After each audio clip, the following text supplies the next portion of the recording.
Hi, I'm Lippy. And I'm Grumpy. Together we're Lippy and Grumpy Do Podcasting. In this episode, Oscars drama, trolley incident, and our week on the Norfolk Broads.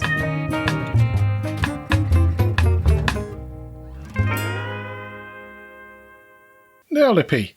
Hello. Welcome back. Welcome back. Yes, I tried doing this on my own last week and it was rubbish. Did you not send it out in the end? No, I did. It was very short. Very short. I included a fun fact, which I didn't call a fun fact. I forgot to introduce it. I just blurted it out. It lacks an awful lot of energy, let's put it that way. Well. So I won't be doing that one again. Now, this is going out on the 1st of April. Yes. However, there are no April Fool's jokes in this. No. Are you going to do any April Fool's jokes? No, what, on myself? No, on Mum. Maybe. She's probably playing golf. I thought it's my last day at work on Friday. It is, isn't it? I thought I might go in and be like, do you think I can carry on working? No, don't do that. No, that's not, no. No, it wouldn't end well, would No, it? that's not funny. No. No. Anyway, we were going to talk about our boat trip from week before last. But with a couple of news items have appeared, one of which you wanted to talk about. Popped up. So you wanted to discuss the Oscars from last night? Night before, I believe. Night before, okay. Yes. To be honest, the drama, like, I was shocked. But apparently, I obviously don't know because I wasn't watching it in full. Apparently, on the majority of services where people could watch the Oscars, they cut this out or they edited it in a way that meant you couldn't quite tell if it was a joke or not. Oh, really? Apart from Australia and another country who played the whole clip, all of the words, everything. I think you need to elaborate a little bit on what happened because I knew nothing about this until you mentioned it yesterday. Yes, I would be blissfully ignorant. Chris Rock, who does he play? Oh, he's been in lots of films and he's generally a bit irritating. He's the zebra in Madagascar. Yes. I think that's quite a common one. Anyway, so he was presenting this part of the Oscars. I don't know if he presented the whole evening or if it was just this section. And as they do with the award shows, they make a few jokes and some of them do go a bit far. And he decided to make a joke about Will Smith, which you can tell he found Will Smith laughed along to fine with. He then made a joke about Will Smith's wife, Jada, which he wasn't so happy with, got up on stage, slapped him, and like the most powerful slap I think I've ever seen, then went down and shouted, "Keep your wife's," rude word, "name out of your mouth," twice at him.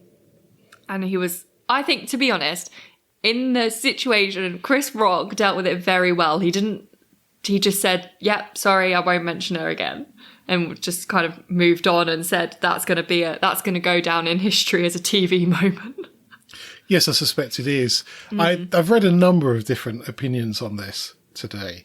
And one of them was it was all fake, designed to boost the ailing figures of people watching the Oscars, which has become probably more irrelevant as day by day. I did see that, but at the same time, it hasn't increased the viewers of the Oscars because people are just watching that one clip and then not the rest of it, and they weren't watching it live either. And I don't think that one clip's going to make them watch it live next year. So it doesn't seem logical for it to have been set by the Oscars to be like, let's cause some drama. Awards ceremonies have got a bit of a tainted history when you look back at them. Ricky Gervais I'm not sure which ones he's hosted, presumably in this country, but he's been very close or if not past the mark. And 26 years ago, Julian Clary made a comment whilst presenting an award that meant his phone didn't ring for about 2 years after that. And it's not something I can repeat on here because it was very, very rude. Yes. But if you are interested in seeing that, it's there's a YouTube clip all over the place. But it seems to be a bit of a poisoned chalice, to be honest, these award ceremonies.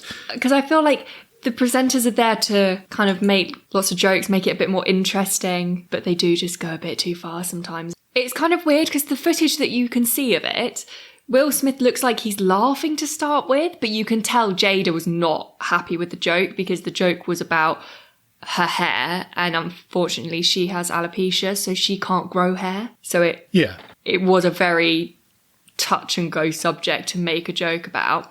But my favourite part was 10 minutes later, he won Best Actor and then had to go up and do a speech. Yes, does make the whole thing a bit bizarre, doesn't it? I think my view on it is Chris Rock really shouldn't have made that joke unless he knew the couple well, which he clearly didn't because it invoked a bit of reaction. I do think that Will Smith did overreact a bit. It's not. Yeah, not and he has come out and apologised to Chris Rock now and to the award people and said that he's really embarrassed and disappointed in the way he reacted.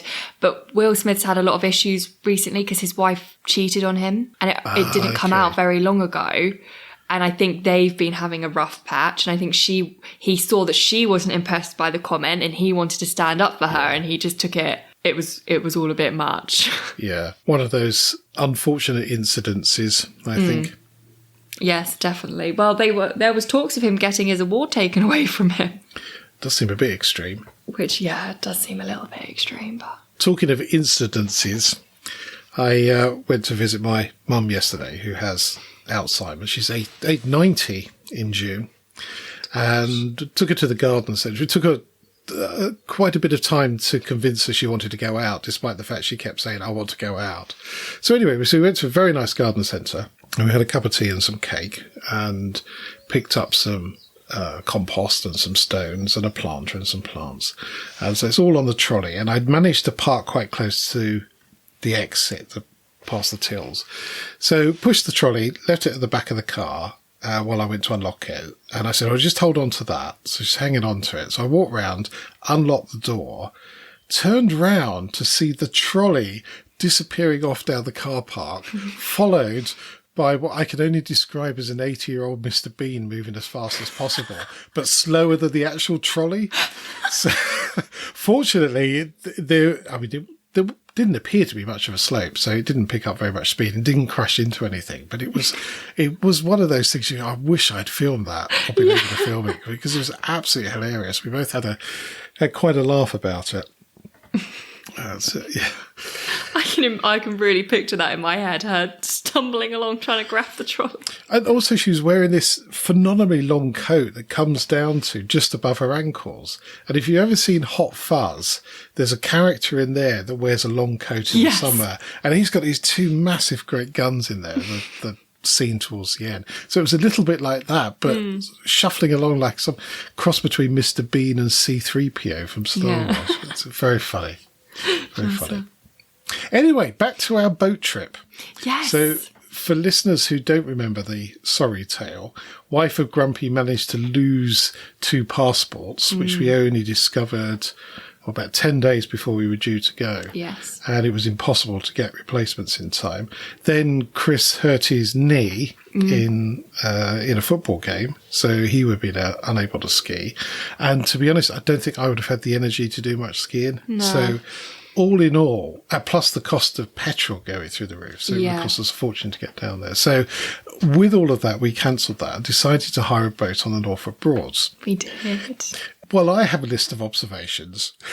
I mean, overall, it was a cracking week. I thoroughly enjoyed it. It was really nice and very relaxing. I feel like it felt like it was just the 5 of us, lots of nature, lots of downtime, just really nice and it was brilliant. It was brilliant. I mean, the days, with the exception of one where we went into Norwich on the train, were glorious. Blue skies. I think there was a bit of a wind, a cold wind. Some of the days was a bit chilly. But the nights were so cold. So cold. Just bitterly cold. And you'd packed sensibly. Yes, in terms very. Of nightwear. And I think you'd taken extra blankets as well. Yes, we actually packed an extra blanket on top of the extra blanket we were going to bring. Yeah. So we had 2 blankets and then the duvet that they provided. And then I had pyjamas, full-length pyjamas and socks on every night. So I'd packed what I thought was a long-sleeve pyjama top, but actually turned out to be my Cranley Lions polo shirt because they are exactly the same colours and I was packing in a rush. But I did have a sleeping bag and that worked quite well. So I got into the sleeping bag and then wrapped the duvet over the top. And I was certainly warm enough, but the condensation in that cabin was absolutely horrendous. Opening the door did help. Yes, the first night though, I feel like I had a minor heart attack. I just had a drip in my eye, and I was like, didn't know what it was, panicked, Yes. And then another drip came down and hit me on my cheek, and I was like, oh, it's coming from the window. Yeah, there was quite a bit of that. But that aside, the weather was good and it sort of made up for it. There was a heater on the boat, but it was the most noisiest, smelliest heater loud in existence. So it's a small, I think it's a Webasto, they call it, diesel heater, but it blows the hot air around, and it got the sort of the living area in the middle really quite warm. Yeah. That worked really well, but it just didn't have the power to pump it through to the bedrooms. So those were just as cold. Always cold. But the noise, it's just, after 20 minutes, you're going, well, I'm either going to go outside or turn it off, one of the two. Yeah. And then, of course, the first time we turned it off and the bloody thing didn't turn off. Yeah, we were sat there for ages. Yeah. So it goes in some sort of shutdown process where it carries on for a few minutes, but you sit there thinking, well, do I pull the fuse out? Do I phone the boat? Yeah, what do I do? And the switch was flicked a few times, I think. Did you do it the right way? Well, it's a rocker switch and you can never be certain with these things. No. And the other oddity is we were out of season somewhat, but there was quite a lot of places shut. There was, yeah. And the electricity posts, which I never worked out how to get the cards so you could use them, they seemed to all be shut as well, and things like water points. So it was a bit tricky in places, and we could have done with a bit more assistance in knowing where the boat yards that were open. Because one of them on the map we rocked up at, and it had been shut for 2 years, but it's still on the map. Still there. So you mentioned wildlife, and there was areas where there was massive collections of swans and geese. Yes. But ducks seemed to feature just about all over, and Chris seemed to get a bit of affiliation with the ducks. I don't know how he did it, to be honest, but wherever Chris was, there was a duck. Yeah, he sort of became a duck whisperer, didn't he? It's really quite bizarre, but him and his posse of ducks. He's a feeder. Well, he was going to eat them. No. Feed the ducks, them. Yes. Yeah. Well, where was it we stayed? Reedham. They'd climbed onto the boat. Yes. And were pecking at the windows, but they did leave their mark, some very, very slippery poo. Yes, they did. That had nothing to do with me. I did not feed them in order for them to get on the boat. No, they just came seeking out food like... Yeah. And weirdly, knew where the window was and knew where we were sat, so it kept looking through the window at me, and I was like, this is really creepy. Well, we did have the lights on, so I guess it's not... No, but the curtains were closed. And every time I opened the curtain to have a look, it was right there.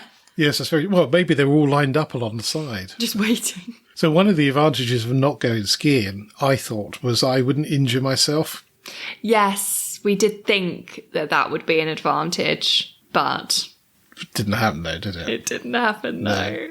So Reedham is quite tidal. There's probably a good metre difference between low and high tide, and quite a strong current through there.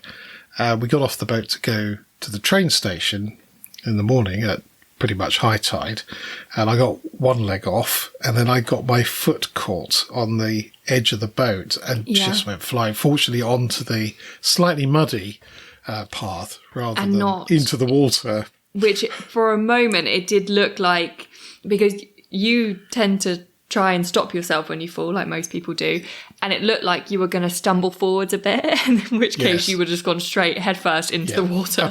Absolutely, yes. I avoided that by falling on my face instead. Yes. So, so nothing really damaged, just a bit of pride. Yeah, being the last one to get off the boat. And I'm sure there were a couple of comments made to another person in the group about being careful and not falling off. Yes, the problem is I've had a couple of procedures in that area. My left hip's not quite as flexible as the right one. And actually what I should have done, if I got off with the other foot first, I would have been fine. But I've noticed that in yoga it's not very symmetrical in that area in terms of flexibility, but that no doubt will come back. So we did a bit of an epic trip.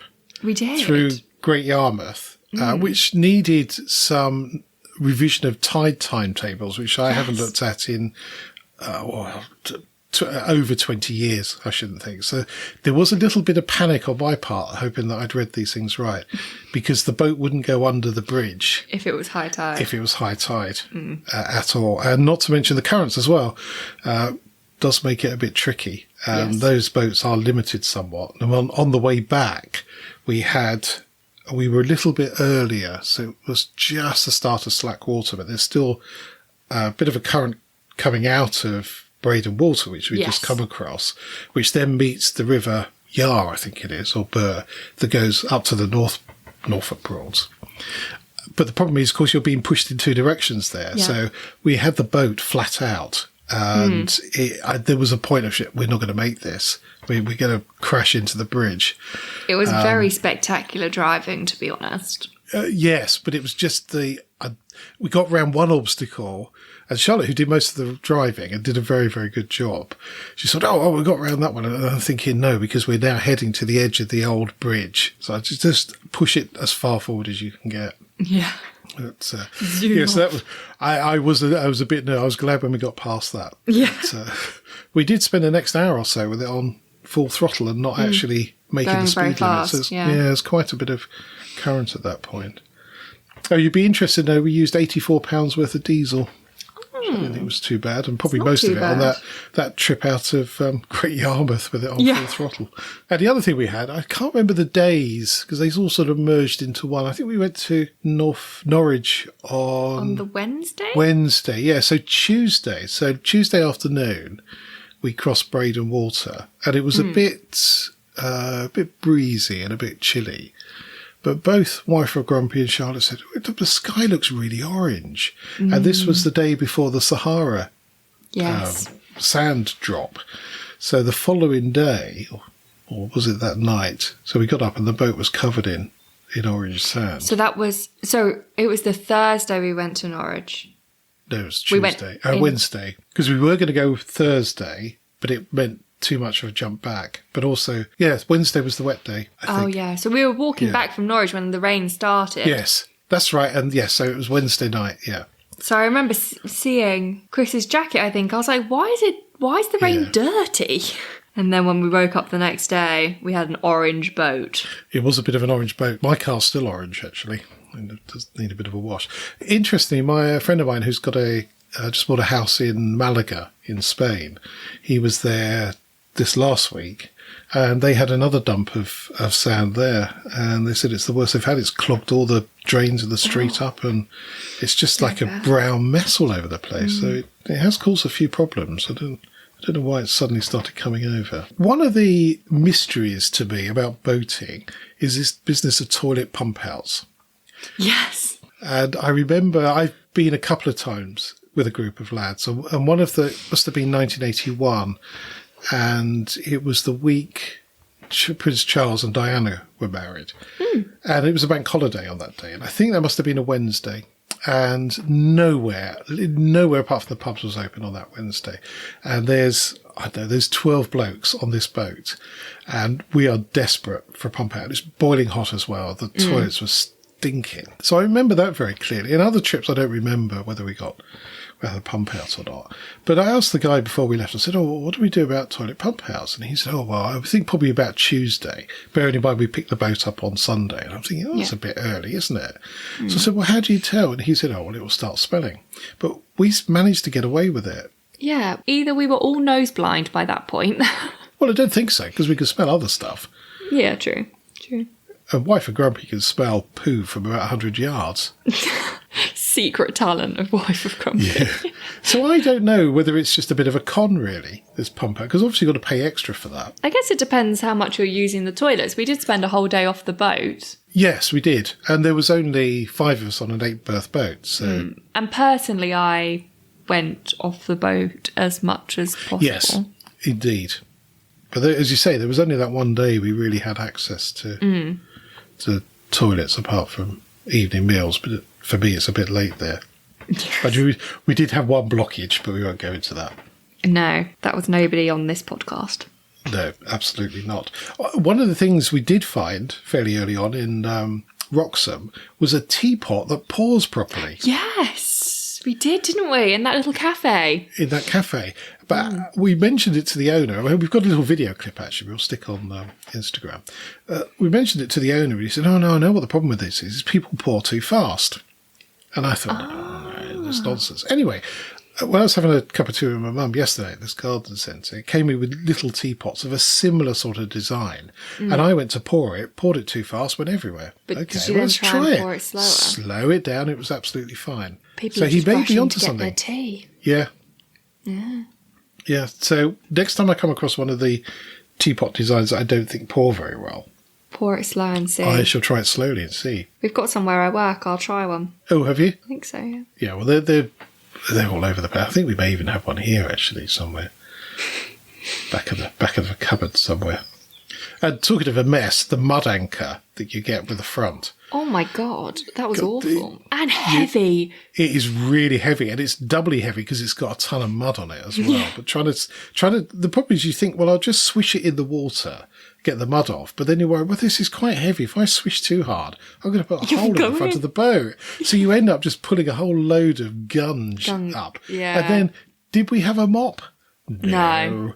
We had to get a mop. And that stuff really smelled as well. Yeah, it's a bit like bosom mud. I don't know if you remember that. A friend of ours fell in the bosom mud, and it just sucks you in. It's almost like quicksand. And that reeks. That's horrible stuff. And you imagine all the sort of, spilt diesel and goodness only knows what was at the bottom of some of those brawls. So we also had this mystery castle that Wife of Grumpy kept going on about. And then found it on the map and discovered that it consisted of one wall. It had been ruined for some time. And in fact, we stopped and had a drink, didn't we, and lunch quite close to it. And she was so unimpressed with the fact it was only a wall. I think it was somewhere else. I don't think she knew where this castle was. This castle might not have even been off of the Norfolk Broads, in my opinion. I reckon this castle was a completely different county. Could well be. Absolutely could well be. I mean, a number of times I think we went up that church, and we did actually find the church. It was on Ramworth Broad. But there was a few occasions where, no, it was that church. Well, it looks identical to that one. And you can't stop here, so how did we get up that one? Yeah. So we did go and climb I think it was 89 steps, which were quite tight and very worn. But it was the cracking view from the top. I saw you from the boat for that one. You did indeed. That was the best place to be, I think. Yes, in the warm, in the boat, reading a book. Oh, but it was lovely by then. It was boiling hot, wasn't it? It was actually that day, yes. On the Friday. And there was a very loud gentleman talking about asparagus in the pub, which was very useful because he reminded me I needed to buy asparagus to plant, which I have actually got 5 in now. So just got to wait 2 years before we can eat any of it. Oh, that's a bit annoying. It is a little bit annoying, yeah. I need something with the quicker reward scheme. Yes, indeed. But then it lasts 20 years, so you don't have to replant it. Then that's what I'm looking for. The benefit, Yeah, absolutely the benefit. So one thing I did notice looking at the map on the Norfolk Broads is there are a number of bridges you can't get boats under, and it tells you, it's very clear, there's a big plate on there, will not go under Wroxham Bridge or this bridge and the other. And the place we got the boat from, Herbert Woods, is in Potter Heigham. And the Potter Heigham Bridge is quite notorious for not being able to get boats under. It's very low. And when we took the boat back, I said to the guy, I quite fancy doing the bit north from here. Have you got any boats that will go under there? And he said, well, our day boats will go under there, he said. And you might get one of our other boats under, but you might not get it back again. Because obviously tides coming up and down. And spring tides and neap tides, which I think are about a week apart. Maybe 2 weeks apart, he said. So you could go under one day, get under, and then come back at the end of the week. Yeah, and not be able to get it back again. He said, so we don't advise anybody, apart from the day boats, go under. Which was a real shame, because there's a whole sort of bit up there that's worth exploring. Is it a day trip with a B&B off the side of the... You could do. Well, what he said is, what you can do is tack an extra day onto the holiday, and then take a day boat out. And we give you a discount on the day boat. But also... if we can get under not Wroxham Bridge, Stalham Bridge, which is the other one, which I think the boat we had would go under, then there's a bit more up there to explore from Stalham. But Stalham's a big boatyard on its own, and I'm sure I've had boats from there before, so maybe that's a place to get a start boat next from time. the other side of the bridge to start with. So if you're thinking of a boat trip on the Norfolk Broads, I'd highly recommend it. I hate to think what it would be like in the height of summer. I know.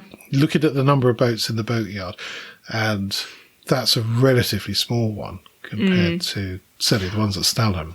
Also, the initial walkthrough wasn't very deep. Like, I know he asked if we wanted to do the drive, and we said no because you obviously know how to drive a boat. But I can't imagine just pottering up and then back down would really teach you that much about how to drive the boat. No, not at all. And I think I drove it for all of about 10 minutes. The whole trip. Yeah. It was hard. And as ever, it's the slow stuff where you have the problems. And that was a big old boat. It was 44 foot. Oh, gosh, and the guy that broke his boat.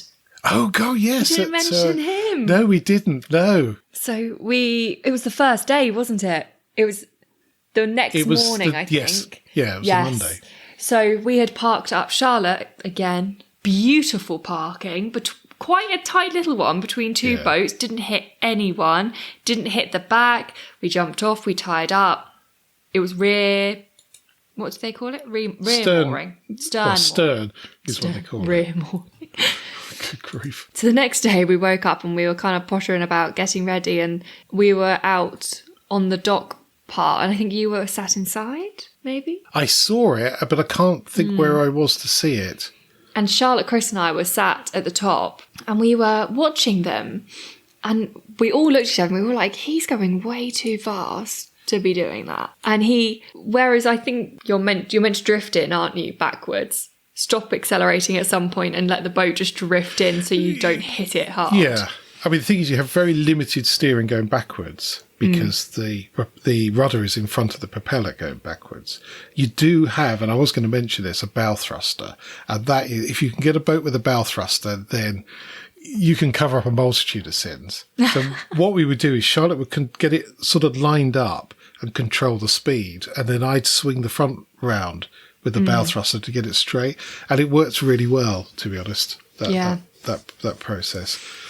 This man did not have that. And I could imagine it was one of his first times driving a boat because he accelerated, not full pelt. He was definitely going slow, but he was definitely still accelerating backwards and just smashed into the dock. And you just heard the big crunch, and we all saw the whole back just bend around the thing and snap in the middle. And we were like, oh my God. And then his wife, who, from what we could see, his wife possibly had done it before because she just ran straight. She was doing the ropes and she ran straight through the boat and grabbed the steering wheel and then sorted it out for him. But oh my God. Well, he must have been doing, what's the speed limit on there? 3 miles an hour? He must have been doing 3 miles an hour when he hit that. Just didn't slow down at all. No. And this is the problem. This is why it's better to stop and have to give it a bit more oomph than to go then to slam into it and break the back of the boat. You can't stop. It's impossible to stop. Madness. Very, very difficult. Yes, that was a bit unfortunate. It was a little bit like, is it Speed 2 where they have that boat that hits the quayside and then just carries on going in a most ridiculous Hollywood fashion, but that unrelenting advance of a boat was terrifying. So. Oh, and then we saw what we supposed to be, or labelled, a drunken lady zigzagging up one of the. She was all over the place. She seemed to be having a whale of a time. So I'm not going to knock it, but she did not stay in a straight line. It was very much almost hit the bank. Okay, now come back into the middle. Now almost hit the bank, and now all the way back into the middle. Yes, and whilst we would have panicked doing that, she seemed to be quite happy with it. Just smiling away. Yeah, waving. Absolutely. So, have you got a top tip for us this week? I do have a top tip. Excellent. It's not a very good top tip, I will say now. Is it one of yours? It is, yes. Oh dear. My top tip this week is because it's a new chocolate bar and I really love it. And it's brand new, I think. It says new on the packet, so I hope it's new. Okay. My top tip is to go out and buy some caramilk. I don't really know what it is, but it tastes like liquid gold. Do you know And it what is a liquid gold gold bar. tastes like? No, I don't know that either. It just tastes really good. Very creamy. Helps a sore throat. It's good. Well, according to Cadbury's, it is a uniquely crafted golden white chocolate made from 100% sustainable cocoa with a smooth, silky texture and delicious caramel taste. That sounds like a great description. I didn't think white chocolate had cocoa in it. According to the actual ingredients, there's no... Oh, yeah, a cocoa butter. Sorry, what butter? Cocoa. Cocoa. C-O... It's Isn't it pronounced cocoa? cocoa. No, But it's cocoa. C-O-C... It's C-O-C-O-A. But it's pronounced cocoa. Do you know what? I did that when we were away as well. Were you there Many when I did times. that? I was sat looking at the map and I said, oh, we're going to Norwich. Norwich, yeah. And we did. And it has to be said, the people in Norfolk are very, very friendly. Oh, so friendly. Everyone. Everyone was friendly. The size of the meals was epic. Oh, ridiculous food. And the cost was amazing. Just really, really good value eating out there. And, Yes. Yes, we stumbled on Ackle, isn't it? We kept pronouncing it Arkland, was told off, but it's Ackle Bridge Ackle. Inn. Who had, this was St Patrick's Day, wasn't it? It was, so yes. It was absolutely full by the time we left, but they managed to squeeze us in, not a problem. Yeah, we were quite early and they were Yeah. so lovely. The chef even came out to see us for that You one. did, yeah. Food was absolutely banging, and in Norwich as well. Norwich. Went into Bill's, and they'd started a new menu. And It's a very vegan area as well. yes, There's a lot of vegan options. We went to a whole vegan cafe where the cake was interesting. yes, it was all right. Yeah, interesting. Well, I It quite wasn't liked bad. it. It Yeah. was quite... The brownie was really nice. Yeah, brownie was really And good. the cookies were good, actually. It was just the cake was a bit dry. It was a little bit, wasn't it? I don't know why that was. In fact, I had some vegan cake yesterday, just because that was the only chocolate cake on there, and that certainly wasn't dry at all. But we did learn something about vegan cafes. We can't take Chris and Charlotte there because everything has nuts in it. It's just So neither of them could eat anything that we had got because it had peanuts and almonds. was tricky. But you had a good selection of non-dairy milks, which was good. Yes. Just about anything you can imagine you can milk. Has been And a milked. few things that you can't. Anyway, I have a Norfolk Broads related fun fact. Oh, go on then. Up until 60 years ago, the Broads were thought to be a natural occurrence due to the sheer scale of their proportions and their natural appearance. However, in the 1950s, botanist Dr. Joyce Lambert revealed they're actually the result of peat diggings in the 14th century. Oh, wow. So I'd heard before that they were man-made, but couldn't work out why, and that's why. So they would take peat out to be used as fuel, and they're just filled with water. Poor And once they're Peter. filled- I wonder how he feels about being dug up. well, it's good that they're not digging that up anymore, because it's not an environmentally friendly thing to do. So, No. yes, so man-made Broads.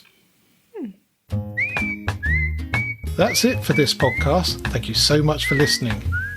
You can help spread Lippy and Grumpy's view on life by leaving a review on your favourite podcast platform. If you're not sure how to leave a review, or if you download from Spotify, there's some help at lippyandgrumpy.uk/review. And if you would like to get in touch, email podcast@lippyandgrumpy.uk. So it's goodbye from me. And goodbye from him.